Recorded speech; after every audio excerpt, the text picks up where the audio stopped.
ایک صحابی ہے، یا رسول اللہ تنگی ہے رزق کی، کوئی وظیفہ بتائیں۔ کتنے لمبے لمبے وظیفے لوگ پڑھ رہے ہیں کہ کاروبار کھل جائے اور روزی بڑھ جائے، کتنے لمبے چوڑ، کتنے کتابوں میں ایڈے بڑے وظیفے لکھے پہ، پڑھ یہ بندہ بڈھا ہو جائے۔ میں قربان جاؤں یا رسول اللہ آپ کی شفقتوں پر، آپ کی رحمتوں پر، سنو یہ کرو، میری بات نہیں ہے، میرے نبی کی بات۔ تجربے کی وجہ سے کرو گے تو کچھ نہیں ملے گا، یقین سے کرو گے تو دروازے کھلتے دیکھو۔ کہ یا رسول اللہ ارید ان یوسع علی رزقی، میں چاہتا ہوں میری روزی کھل جائے۔ تو آپ نے کہا ادم علی الطہارہ یوسع علیک رزقک، تو باوضو رہا کر تیرا رزق کھل جائے۔ کوئی زور لگتا ہے وضو؟ تمہارے یہاں تو سردی ہوتی ہی کوئی نہیں کہ بھئی ٹھنڈا پانی ہے کیسے وضو، یہ تو ہمارے لیے مسئلہ ہے کہ بھئی ٹھنڈا پانی ہے کیسے وضو۔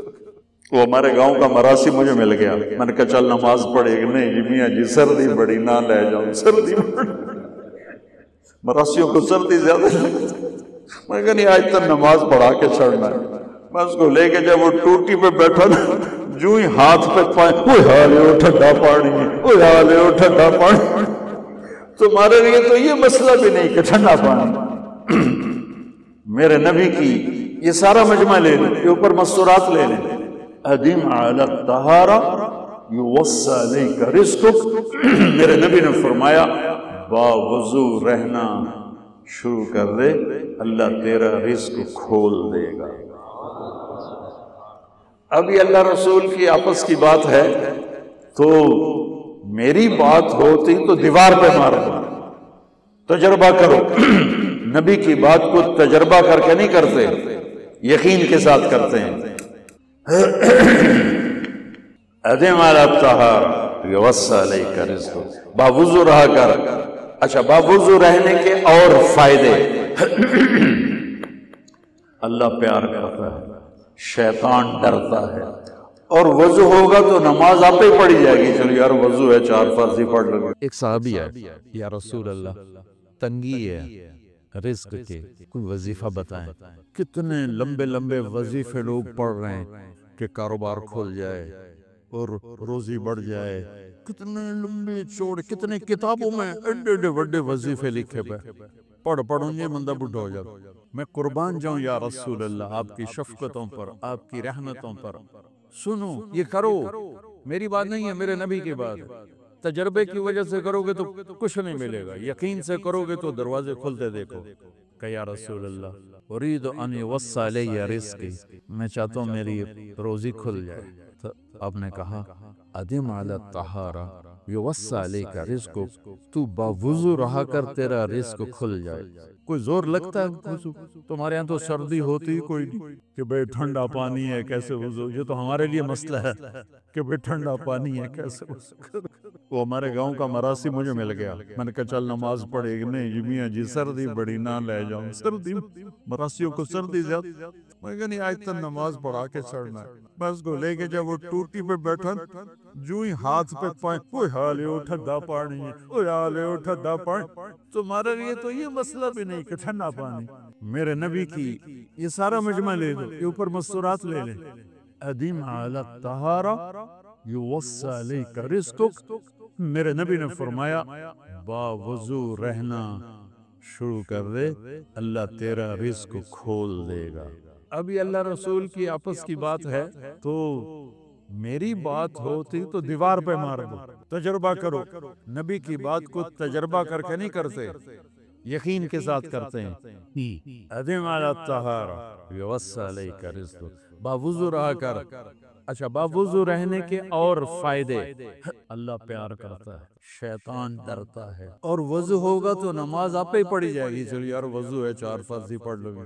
ایک دفعہ شیطان آیا ہمارے نبی سے ملنے، تو آپ نے اس سے پوچھا تیرے دشمن کتنے؟ کہنے لگا 15۔ آپ نے فرمایا کون کون ہے؟ کہنے لگا پہلے تو تھوڑا ہی نمبر ہے، پہلا نمبر تو تھوڑے نال میرا لنگو ہے۔ پھر کہنے لگا وہ مسلمان جو 24 گھنٹے باوضو رہتا ہے وہ میرا بڑا دشمن، جو باوضو رہتا ہے اور باوضو سوتا ہے، ایک فرشتہ اس کے لیے بندگی کا ثواب لکھتا رہتا ہے۔ خیر واپس آتا ہوں، میرے نبی نے فرمایا 4 باتیں لے لو اور دنیا بھی تمہاری آخر، ساری PIA زندہ ہو جائے گی، ساری اکانومی زندہ ہو جائے گی، ساری معیشت زندہ ہو جائے گی، 5 بھی نہیں، ایک انگلی بھی آپ نے نیچے کر دی کہ یہ بس اتنی لے لو۔ حفظ امانت، صدق حدیث، حسن خلیقت، عفت فی تہمت۔ کیا خوبصورت! ساری زندگی کسی کو دھوکہ نہ دینا، دیانت داری۔ میرے ملک کے ادارے کیوں ڈوب گئے؟ دیانت نہیں چل گیا، کھوٹ آ گئی، دھوکہ آ گیا۔ میرے نبی نے کہا حفظ امانت، کبھی امانت میں خیانت نہ کرنا، صدق حدیث، کبھی جھوٹ نہ بولنا، ہمیشہ سچ بول۔ میرے نبی نے فرمایا میرا امتی ہر گناہ کر سکتا ہے، 2 نہیں کر سکتا، ایک جھوٹ کبھی نہیں بولے گا، ایک دھوکہ کبھی نہیں دے گا۔ میرے نبی کی 2 صفتیں ہائی لائٹ ہوئیں، صادق اور بولو کیا ہیں؟ کوئی اور بھی تو ہو سکتی تھی، جس سے مشہور کیا، قاب قوسین بھی تو ہے، اور ادنا بھی تو ہے، واللیل بھی تو ہے، سیاہ زلفوں والا، والضحیٰ بھی تو ہے، روشن چہرے والا۔ کس سے مشہور کیا؟ صادق امین۔ اگر آپ مجھ سے سوال کرو، میں منبر رسول پہ بیٹھا ہوں کہ مولانا صاحب سارے دین کو 2 لفظوں میں بتاؤ، ساری شریعت کو، تو میرے پاس 2 لفظ ہیں، سچائی اور امانت داری۔ آپ مجھ سے سوال کرو مولانا صاحب ساری دنیا کے کفر کو بتاؤ، تو میرے پاس 2 لفظ ہیں، جھوٹ اور دھوکے بازی، جھوٹ اور خیانت۔ پوری دنیا کا کفر ان کے اندر چھپا ہوا ہے، سچائی اور دیانتداری، پوری دنیا کا اسلام اس کے اندر چھپا ہوا ہے۔ دیانت اور سچائی یہ بیج کی طرح ہے، اور پورا اسلام پھر باغ بن کے پھلتا پھولتا ہے۔ جھوٹ اور دھوکہ یہ بھی بیج کی طرح ہے، پھر اس سے کفر کا جنگل کانٹوں بھرا جنم لیتا ہے۔ میرے معاشرے سے جھوٹ نکل جائے، دھوکہ نکل جائے، یہ پاکستان جنت کا ٹکڑا ہے۔ اور یہ حکومت کے بس کا نہیں ہے کہ وہ سب کو سچ بلوائے، یہ مجھے کرنا ہے، یہ مجھے کرنا ہے، میں نے اور آپ نے اس کو شروع کرنا ہے۔ حضرت جریر بن عبداللہ یہ یمن کے شہزادے حج آخری حج پہ مسلمان ہوئے، اپنے نوکر سے فرمایا گھوڑا خرید کے لا، میں پیسے یہاں پیمنٹ کروں۔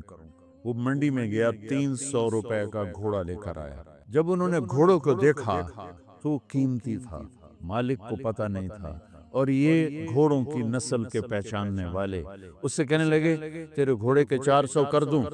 کر دو۔ بڑا حیران ہو کے دیکھنے لگا، بھئی ہے کہ آپ تو مجھے چیز خریدنی ہے تو میں گھٹاتا ہوں، اور اجمل نے بیچنی ہے تو یہ اس کی قیمت بڑھاتا ہے، اور یہاں خریدار کہہ رہا ہے 400 کر دوں؟ وہ کہنے لگے کر دو۔ کہ 500 کر دوں؟ کہنے لگا کر دو۔ کہ 600 کر دوں؟ وہ تھوڑا تھوڑا گھبرانے لگا، بھئی یہ چکر کی ہے۔ 700 کر دوں؟ 800 کر دوں؟ وہ کہنے لگا حضور تسی لینا تے لو، پر میرا مذاق تھا نا، تسی کدی لین والے بھی پیسے بتائے، تسی میں نے 300 دے میں جاواں، کہنے کہ اس کو 800 دے دو اور گھوڑا باندھ دو۔ وہ حیران خوشی سے چھلانگے مارتا ہوا گیا۔ تو جب وہ چلا گیا تو نوکر نے پوچھا میں جب 300 میں سودا کر کے آیا تھا تو 500 کس خوشی میں بڑھائے؟ فرمایا میرے بھائی اس کے گھوڑے کی قیمت 800 تھی، 300 نہیں تھی، اور میں نے نبی کے ہاتھوں میں ہاتھ دے کے یہ وعدہ کیا تھا زندگی بھر کسی کو دھوکہ نہیں دوں گا، سب کی خیر خواہشاں۔ تو بھائیو میرے اداروں میں کس ٹیلنٹ کی کمی نہیں، صلاحیتوں کی کمی نہیں، دیانت کی کمی ہے، قوت عمل کی کمی نہیں، سچائی کی کمی ہے۔ حجاج بن یوسف ایک ظالم گورنر گزرا ہے، اس کے خلاف بغاوت ہوئی، وہ ناکام ہو گئی۔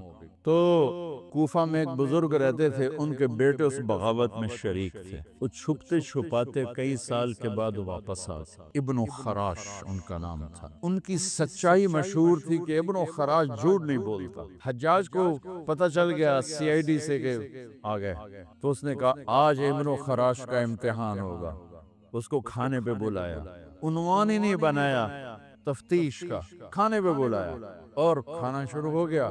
باتوں باتوں میں کہتا ہے ابن خراش آپ کے بیٹے ہمارے خلاف لڑ کے بھاگ گئے تھے، وہ پتہ؟ تو ابن خراش ہنس پڑے، کہنے لگے حجاج زندگی موت تو اللہ کے ہاتھ میں ہے، گھر آئے بیٹھے۔ تو اس نے کہا تیری سچائی کو سلام کرتا ہوں، اگر تو جھوٹ بولتا یہیں تیرا سر اتارتا، پھر تیرے بیٹوں کا چاہو سلام ہے تیری سچائی کو، تیرے بیٹے تجھے مبارک ہوں، مسلمان جھوٹ نہیں بولتا۔ میرے نبی سے پوچھا گیا یا رسول اللہ کیا مسلمان بزدل ہو سکتا؟ کہا کیا مسلمان بخیل ہو سکتا؟ آپ نے کہا۔ پھر پوچھا گیا جھوٹ بول سکتا؟ کہ نہیں، جھوٹ نہیں بول سکتا۔ تو دو باتیں حدیث پاک کی، صدق و حدیث، حفظ و امانت، یہ دو باتیں زندہ ہو جائیں تمہارے سارے ادارے زندہ ہو جائیں، ہم نقصان سے نکل کر نفع میں آ جائیں گے، نفع میں آ کر اوروں کو دینے والے بن جائیں گے۔ اس ملک میں اتنے خزانے اللہ نے چھپائے ہیں، اور اس ملک میں اتنے اللہ نے استعداد والے لوگ پیدا فرمائے ہیں، صرف دو چیزوں سے ہم مار کھا رہے ہیں، ہمارے جو ادارے ڈوب رہے ہیں، وہ گلگت سے لے کر گوادر تک، اس میں وسائل کی کمی نہیں، سچائی کی کمی ہے، دیانتداری کی کمی ہے، اور یہ ریلیٹڈ ہے رب ہونے کے ساتھ، کہ ہم نے اللہ کے رب ہونے میں شک کیا تو ہم غلط راہوں پہ چل پڑے۔ رب تو اللہ ہے، دینے والا تو اللہ ہے۔ یا رسول اللہ میری روزی بڑھ جائے، مجھے کوئی بتائیں۔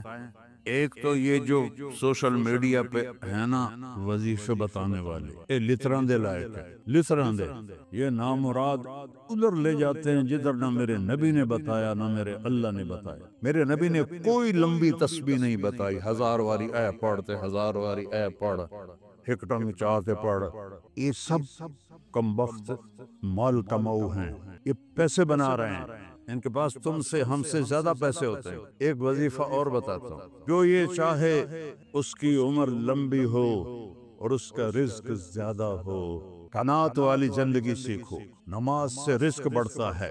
اور ایک حدیث سناتا ہوں، طارق جمیل صرف زبان ہلا رہا ہے، بات میرے نبی کی ہے۔ ایک صحابی آتے ہیں، یا رسول اللہ میں چاہتا ہوں میری روزی زیادہ ہو جائے۔ آپ چاہتے ہیں سارے؟ بولو، میں بھی چاہتا ہوں، میرا بھی دل کرے اندر میری زمین ہے جو ڈھیر کپا ہوگے، ہم سارے چاہتے ہیں۔ یا رسول اللہ میری روزی بڑھ جائے، مجھے کوئی بتائیں۔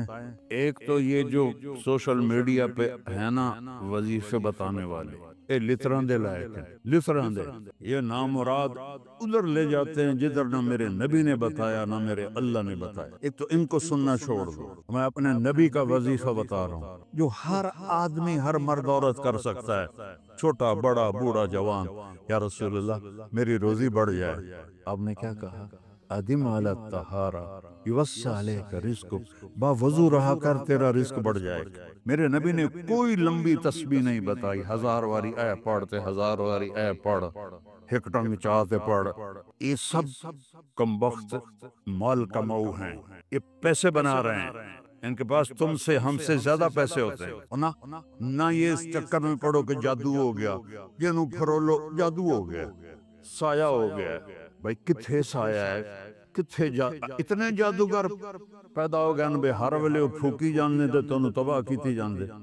یہ سب فراڈ ہیں، یہ جو جادو ہو گیا اور جادو کا عمل کرنا پڑے گا اور ہانڈی چڑھانی پڑے گی اور پتہ نہیں کی کرنا پڑے گا، زمین میں دبانا پڑے گا، یہ سارے الودے پٹھے نے، اور تسی سارے بے وقوف ہو جڑے انہاں دے مگر لگے ہویا۔ میرے نبی کا وظیفہ سنو، ادم علی الطہارہ یوسع علیک رزق، تو باوضو رہ تیرا رزق بڑھ جائے گا۔ ایک وظیفہ اور بتاتا ہوں، میرے نبی نے فرمایا، یہ آپ نے خود فرمایا، یہ باوضو رہنے کا پوچھنے پہ، ایک صحابی نے پوچھا کہ میں چاہتا ہوں میرا رزق بڑھ جائے، تو آپ نے فرمایا باوضو رہا کر رزق بڑھ جائے گا۔ اور باوضو رہنے کے کچھ اور فائدے بتاؤں۔ ایک دفعہ شیطان ہمارے نبی کی خدمت میں حاضر ہوا، آپ نے فرمایا یار اتدا سے تیرے دشمن کتنے ہیں؟ کہنے کا 15۔ تو آپ نے فرمایا کون؟ کہ پہلے تو تسی ہو، پہلے دشمن تو میرے تسی۔ پھر اس نے فہرست گنائی، بات لمبی ہوتی جا رہی، اس نے کہا پھر وہ مومن مرد اور عورت جو باوضو رہتے ہیں وہ میرے بڑے دشمن ہیں، ان سے مجھے ڈر لگتا ہے، اور باوضو سو جاؤ تو موت آ گئی تو شہادت کی ہوگی۔ باوضو سو جاؤ تو ایک فرشتہ تمہارے لیے دعا کرتا رہے گا، باوضو سو جاؤ شیطان در کے پیچھے ہٹ جائے گا۔ اور ایک بتا رہا ہوں جو میرے نبی نے خود بتایا پوچھنے کے بغیر، جو یہ چاہے اس کی عمر لمبی ہو اور اس کا رزق زیادہ ہو تو وہ اپنے ماں باپ کی خدمت کرے۔ تمہاری تو جابیں ہیں نا، تم کہاں ماں کو پوچھ سکتے ہو، جاب ہے۔ میرے نبی نے کہا اپنے ماں باپ کو خوش کرے اور اپنے رشتے داروں پہ خرچ کرے اور ان سے اچھا سلوک کرے، اللہ اس کی عمر بھی بڑھائے گا، اس کا رزق بھی بڑھائے گا۔ اور ماں باپ کی دعائیں وہاں پہنچا دیتی ہیں اللہ کی قسم جہاں کوئی نہیں پہنچ سکتا۔ میں نے اس زمانے میں میڈیکل چھوڑا جب ڈاکٹر ایک بہت بڑی تصویر تھی، چونکہ وہ ڈاکٹر تھے، بیوپاری نہیں تھے، سوداگر نہیں تھے، ادھم ہی لے لو ادھم ہی لے لو ادھم ہی لے لو، ڈاکٹر تھے۔ اور مولوی ایک کیڑا تھا، کیڑا، گندگی کا کیڑا، اور میں ایک ذمہ دار خاندانی جس میں تکبر کی انتہا، انسان کو انسان نہیں سمجھتے تھے ہمارے بڑے۔ تو اللہ نے میرا کانٹا بدلا، میرا ہاتھ پکڑا، آج میں آپ کے سامنے کھڑا ہوں۔ یہ اس کی مہربانی ہے، اس کا کرم ہے، اس کا فضل ہے، اس کا احسان ہے۔ تو میں کالج لائف تک بہت روڈ تھا، نہ ماں کی پرواہ تھی نہ باپ کی پرواہ تھی۔ تو میرے ماں باپ کو مجھ سے بہت گلہ رہتا تھا۔ تو میں لاہور میں پڑھتا تھا تو میں خط اس وقت لکھتا تھا جب میں پیسے مک جاندے ہیں۔ تو ایک دفعہ میرے باپ نے مجھے خط لکھا، بیٹا جب پیسے ختم ہوتے ہیں تو خط لکھتے ہو، کبھی ایویں بھی خط لکھ دیتا کر بھائی تیرا کی حال ہے۔ پتہ ہی نہیں تھا ماں کسے کہتے ہیں، باپ کسے کہتے ہیں۔ تو نبی کی زندگی پڑھی تو پتہ چلا، آپ اندازہ لگائیں۔ بیٹا بہ جا بہ جا۔ میرے نبی نے فرمایا، یہ عورتیں بھی بیٹھی ہیں، کاش میری ماں ہوتی زندہ اور میں عشاء کی نماز کی نیت باندھ کے فرض نماز مسجد کی مصلی پر پیچھے نمازی ہوتے اور میں سورۃ فاتحہ شروع کر چکا ہوتا، الحمدللہ رب العالمین، اور ادھر میرے گھر سے میری ماں کہتی محمد، تو میں نماز توڑ کے کہتا جی اماں جان میں آیا، جی اماں جان میں آیا۔ یہ ماں کا مرتبہ بتایا۔ یہاں تو صرف پونڈ کو دنیا جانتی ہے، میرا نبی بتا رہا ہے ماں باپ کی خدمت کرو، رزق بڑھے گا۔ اپنے رشتہ داروں سے لڑو نہیں، اچھا سلوک کرو۔ عام طور پر رشتہ دار آپس میں سینگ پھنسے ہوتے ہیں، اور ہمارے ذمہ داروں میں تو ویسے ہی توبہ توبہ توبہ توبہ، اسی لیک کا چھک دیتا ہے، سمجھتے ہو اس بات کو؟ لیک کا چھک دیتا کیا مطلب؟ کہ بس ہم نے دیوار کھڑی کر دی ہے، نہ اس کو ملیں گے، نہ اس کی شادی میں، نہ اس کی غمی میں، نہ اس کے جنازے میں، نہ اس کی میت میں، اس حد تک سنگین ہو جاتے ہیں۔ تو میرا نبی کہہ رہا ہے رشتہ داروں کی سختی کے باوجود اچھا سلوک کر، ماں باپ کی دعائیں لے، تو اللہ تیرا رزق بڑھا دے گا۔ تو جب میں تبلیغ میں لگا، مدرسے میں داخل ہوا، میرے والد اتنے ناراض ہوئے کہ مجھے گھر سے نکال دیا۔ 23 نومبر 1972 جب تو مولوی بننا تھا، میرے گھروں نکل گیا 2 باری۔ میرے والد اتنے جابر ذمہ دار تھے کہ لوگوں کے پیشاب نکل جاتے تھے جب وہ گرجتے تھے، درخت سے باندھ کے مارتے تھے۔ مجھے کہا، اور میری عمر کتنی؟ 18 سال۔ میں خود حیران ہوتا ہوں کہ اتنی چھوٹی عمر ہے میرے اللہ نے میروں کیویں ہمت دیتی۔ میں کہا نہیں، میں مولوی بننا ہے۔ پھر میرے باپ نے کہا اچھا نکل جا میرے گھر، 2 دفعہ کہا نکل جا میرے گھر۔ پھر جب اللہ نے میری زندگی پلٹی اور میں چھٹی میں آتا اور میں اپنے باپ کی خدمت کرتا، تیل لگاتا، پاؤں دباتا، نوکر ہوتے تھے، نوکروں تو خوب نہیں نا، انہیں تو انجن کرنا ہوتا ہے۔ تو وہ ایک ہمارے بزرگ لیٹے ہوئے تھے، ان کو لوگ دبا رہے تھے، تو کسی نے اب پوچھا حضرت کیا حال ہے؟ کہا جی بس میں صبر کا ثواب لے رہا ہوں اور یہ تھکن کا ثواب لے رہے۔ تو میں اپنے باپ کو بڑے دل سے دباتا، تو مجھے میرے باپ کی دعا لگی۔ وہ کہتے پتر میریاں اکھیاں تا نہیں ویکھنا، پتر میریاں اکھیاں تا نہیں ویکھنا، پر تو ویکھی ہک دیں اللہ تینوں بڑی عزت دیس۔ یہ میرے باپ کی دعا ملے۔